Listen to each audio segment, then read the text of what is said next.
로안 윌리엄스는 성공의 신학자로 낯설지만 동방정교의 신학자인 블라디미르 로스키에 관심을 가졌습니다. 또한 철학자 비트겐슈타인이나 종교학자인 도널드 맥키넌의 사상도 받아들였죠. 이것을 무비판적으로 수용한다는 것이 아니고 자신의 전통 안에서, 그러니까 자신의 그 성공회적 전통, 그 사회적 맥락 안에서 이러한 사상들을 재해석하고 수용하면서 그의 신학의 비판적 지평을 확장시켜 나간 겁니다.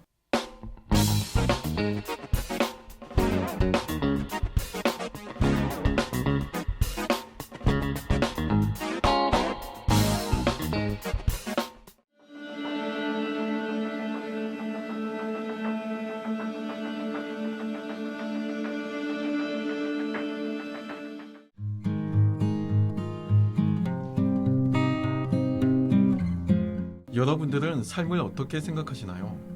추상적이고 애매한 답변 말고 지금 내가 경험하고 있고 또 내가 지금 느끼고 있는 그 솔직한 삶 그 자체를 묻는 질문입니다. 제가 아침에 이제 지하철을 타려고 지하철을 타면 대부분은 눈을 감고 계시거나 아니면 이렇게 핸드폰을 들여다보고 계시더라고요. 눈을 감고 계시는 분들도 대부분은 이제 지쳐 보이거나 아니면 이제 아침이니까 이제 일과는 시작했지만 여전히 가수면 상태를 유지하고 싶어하는 그런 의지가 이제 보이기도 했습니다. 아침인데도 말이죠. 핸드폰을 들여다보는 분들도 마찬가지인데요. 분주하게 뭔가 손가락은 움직이고 있지만 표정이 없는 것 같은 것은 마찬가지였습니다. 그러다가 내릴역이 되면 서둘러 목적지를 향해서 발걸음을 옮기죠. 우리는 무엇 때문에 이렇게 바쁘고 분주하게 살아가고 있을까요? 더 나은 미래가 있어서? 아니면 오늘의 삶에 대한 그 열정과 의지 때문일까요? 사실 우리의 삶은 단순하게 열정과 의지만으로는 설명될 수 없는 아주 복잡하고 다층적인 면이 있습니다. 열정과 의지도 반드시 보상이 따르지는 않죠. 실력이 있어도 실패하기도 합니다. 내 책임과 무관하게 비극적인 사건이 일어나기도 하죠. 이러한 삶을 외면하거나 회피하지 않고 신앙의 관점에서 솔직하게 풀어낸 학자가 있습니다. 영국 성공의 신학자 로안 윌리엄스를 소개합니다.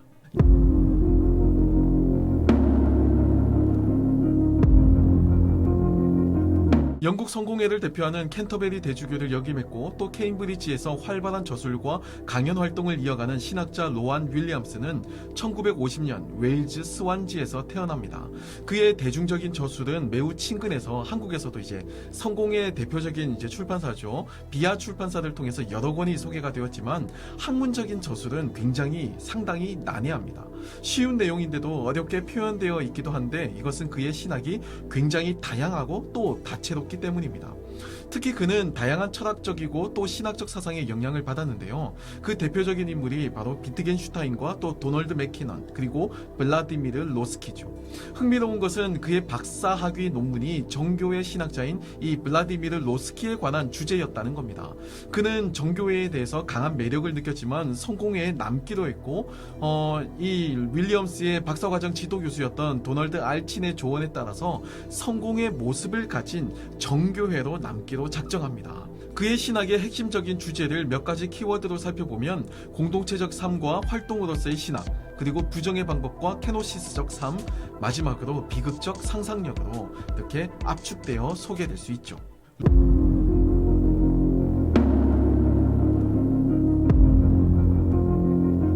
로안 윌리엄스는 신학이 진공 상태에서 시작되는 것이 아니고 현존하는 그 공동체에 기반하고 있음을 예리하게 통찰합니다.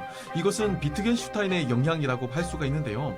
아시다시피 이 비트겐슈타인은 이 초기에는 세상을 언어로서 설명할 수 있다고 보았습니다. 그림 언어 이론이라고 할 수가 있겠죠. 철학적 사유의 내용은 실상 언어의 문제라는 겁니다. 마치 그림과도 같이 모든 존재는 언어를 통해서 매칭되고 또 설명될 수 있다고 보았습니다. 하지만 후기에 가게 되면요, 이 비트겐슈타인은 자신의 주장을 수정하게 되는데요.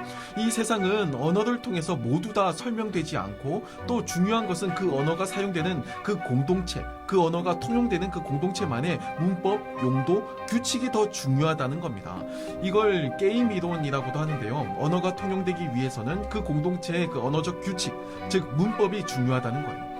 예를 들면요, 이제 신학의 이야기를 하려면 이제 기독교적 문법이 통용되어야 가능하고 또 한국의 정치 이야기를 하려면 적어도 이 한국적 정서와 이 한반도의 국제 정세 속에서 많은 시간을 경험하고 또 많은 시간 이 안에서 살아온 그 삶의 맥락이 중요하다는 겁니다. 그러니까 한국적 정서와 한국적 정치를 알아야지만 한국의 정치 이야기의 그 문법을 알 수가 있고 거기서 사용되는 그 언어의 개념과 용도 등을 이해할 수 있다라는 겁니다.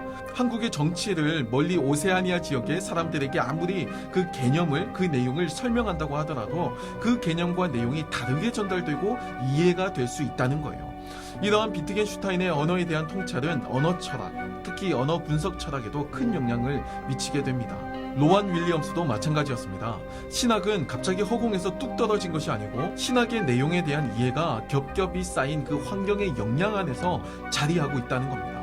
교회의 성서와 전통 그리고 절대자에 대한 그 공유된 이해가 신학의 기반이라는 것이죠. 그리고 공동체는 오랜 기간 통용되어 온 언어를 사용합니다. 한국교회도 오랜 기간 보편적으로 널리 사용되어서 들으면 딱 하고 느낌이 오는 아주 직관적인 언어들이 있잖아요. 너무 널리 쓰이기 때문에, 보편적으로 너무 알려져 있기 때문에 듣는 순간 따로 해석이 필요 없을 정도죠. 쉽게 말하면 이제 은혜 받았다라고 하는 표현이 비슷한데요. 설교 말씀을 듣고 은혜 받았다라고 하는 표현을 하기도 하고요. 아니면 찬양을 하거나 예배를 드리고 나서 은혜 받았다라고 표현을 하기도 합니다. 각각의 그 은혜 받았다라고 하는 그 내용은 경우에 따라서 다르지만 그 의미는 모두가 다 알 수가 있죠. 그러한 언어가 신학에도 있다는 겁니다. 하나님의 은혜, 하나님의 사랑, 하나님의 공의 이런 단어들은 허공에서 뚝 떨어진 것이 아니고 구체적인 공동체, 구체적인 그 삶의 맥락 속에서 파악되고 사용되어 왔다는 거예요. 즉 교회에서 역사적으로 통용되어 온 언어라는 겁니다. 로완 윌리엄스에 따르면 신학은 하나님과 세계 그리고 인간을 해석하는 기존의 방식을 학습하고 공동체가 속한 동시대의 사회 문제를 고민합니다. 여기서 이제 보수와 진보가 나뉘게 되죠.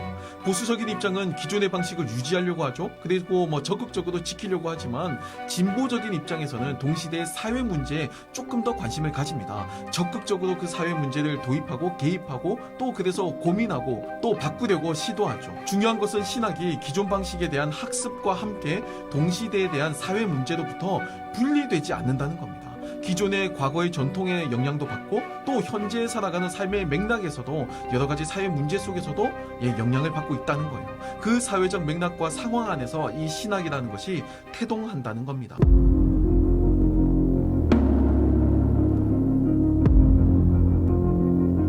로완 윌리엄스는 신학 사상이나 교리 그 자체보다는 생각과 행위 그리고 기도 이 사이에서 이루어지는 상호작용에 더 많은 관심을 가졌습니다. 주지주의나 폐쇄적인 도그마에 대한 집착이 아니고 사유와 실천 그리고 기도의 상호작용을 통해서 기독교 신앙 안에서의 그 신학의 위치를 재조명한 셈인데요. 특징은 공동체의 활동이라는 겁니다. 신학은 찬양의 현상에서도 발견되는데 이것은 하나님의 신비 앞에서 인간의 생각과 상상력이 의미를 형성할 수 있도록 언어의 가능성을 최대한 확장시킵니다. 쉽게 말하면 예배와 송영 그리고 찬양을 통해서 인간은 하나님의 신비를 경험하고 경이로움이나 숭고, 경외를 경험할 수 있다는 거예요. 이것은 인간의 경험이 아니고 낯설고 새로운 경험이죠. 그러니까 기존의 생각이나 경험을 벗어난 체험이라고 할 수 있습니다. 그래서 상상력이 발휘되죠. 그러한 경험이 상상력을 통해서 의미를 형성해가는 과정, 이것을 윌리엄스는 구체적으로 언어의 가능성을 최대한 확장한다라고 하는데 이것이 신학이라는 겁니다. 삼위일체의 신비나 하나님의 주권과 인간의 자유의지, 예수 그리스도의 구속 등은 단지 글로서만 다 표현될 수가 없습니다. 그 신비 앞에서 반응한 신앙인의 표현이 섬세하게 전개되기 시작하면서 이 신학이 조금 더 언어적인 확장을 통해 신학이 확장되고 발전되게 되었다는 것이죠. 또한 증언의 활동도 있는데요. 다른 말로는 소통이라고 할 수 있습니다. 설명이나 설득, 논증을 통해서 복음을 증언할 책임이 있다는 거예요. 신학이 단지 주관적인 경험이나 정서로 한정되지 않고 보편적인 설득이 되려면 이러한 소통은 필수적입니다. 그렇다고 논리만 이야기되는 게 아니에요. 증언은 본인의 신앙적 고백을 선포하는 행위를 담고 있거든요. 신학이 고립되지 않고 세상을 향해서 선포되어야 할 그 책임이 있다고 이야기하는 겁니다. 신학은 원하든 원하지 않든 낯설고 이질적인 영역과 계속적으로 상호작용해야 합니다. 이를 통해서 신학의 비판적 지평이 확장된다고 보았죠. 로안 윌리엄스는 성공의 신학자로 낯설지만 동방종교의 신학자인 블라디미르 로스키에 관심을 가졌습니다. 또한 철학자 비트겐슈타인이나 종교학자인 도널드 맥키넌의 사상도 받아들였죠. 이것을 무비판적으로 수용한다는 것이 아니고 자신의 전통 안에서, 그러니까 자신의 그 성공회적 전통, 그 사회적 맥락 안에서 이러한 사상들을 재해석하고 수용하면서 그의 신학의 비판적 지평을 확장시켜 나간 겁니다. 이것은 그가 기포드 강연에도 참여한 적이 있다는 사실에서 발견할 수 있습니다. 기포드 강연은 신학과 과학 그리고 철학을 통해서 하나님에 대한 담론을 이야기하는 자리거든요. 뭐 자연신학, 뭐 과학적 신학, 뭐 이런 것들을 이야기하는 그런 자리가 기포드 강연이에요. 학문 간 대화를 나누며 비판적 소통과 성찰을 시도하는 강연인데, 윌리엄스는 자신이 정의한 신학의 내용과도 같이 실제로도 그러한 삶을 지향하며 살아갑니다. 마지막으로 윌리엄스는 신학이 찬양, 그리고 소통, 그리고 비판, 또 찬양, 이렇게 순환이 있어야 한다고 강조합니다. 신학이 찬양에만 머물러 있어도 고립되고요. 그렇다고 신학이 소통에만 집중을 하더라도 주지주의나 일방적인 선언에 정체될 수 있다고 본 겁니다. 비판도 있어야 하고요. 또다시 찬양으로 나아가야 하죠. 신학이 일반적인 학문과 같이 자연을 대상으로 하고 이성을 통해서만 전개되는 것이 아니고 이성과 경건의 자리가 어우러지는 분야라는 것을 윌리엄스가 잘 파악한 겁니다. 신학은 찬양과 소통 그리고 비판, 이것이 분리가 아니고 선순환이 이루어져야 합니다. 찬양을 통해서 하나님을 경외하고, 그리고 소통을 통해서 이성적인 작업이 이루어져야 하며, 그리고 비판을 통해서 그 비판적 지평을 넓혀가고 다시 여기서 찬양의 자리로 돌아가서 겸손하게 하나님을 경외하는 이러한 선순환이 일어나야지만 신학이 고립되거나 굴절되지 않는다고 윌리엄스는 파악한 거예요.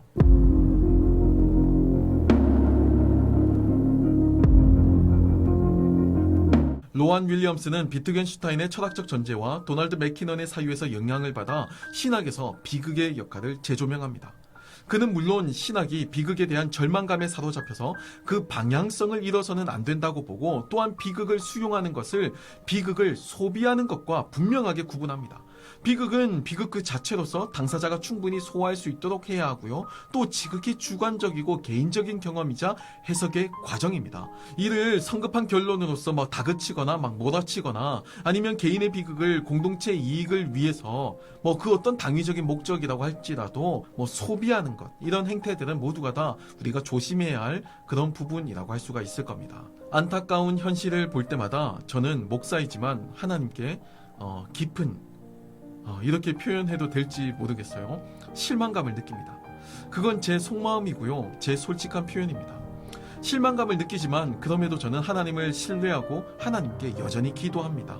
어떤 분들께서는 어떻게 목회자가 하나님께 실망할 수 있냐고 물으실 수도 있겠지만, 한번 잘 생각해 보시기 바랍니다. 이건 불신앙이 아니고요, 하나님을 향한 개인적인 솔직한 표현입니다. 하나님께서 살아계시고 또 하나님께서 돌보아 주신다는 것을 아니까, 그걸 또 믿으니까, 그래서 실망할 때도 있다는 겁니다. 이와 관련해서는 제 영상 제실론 이 부분을 참고하셔도 좋을 것 같습니다. 이번 시간에는 로안 윌리엄스에 대해서, 그리고 그의 신학에 대해서 잠깐 다루었고, 다음 시간에 이제 본격적으로 이 로안 윌리엄스에게 영향을 미쳤던 그 종교의 영향과 또 그의 신학적 핵심 내용이죠, 비극적 상상력에 대해서 살펴보도록 하겠습니다. 지금까지 시청해 주셔서 감사합니다.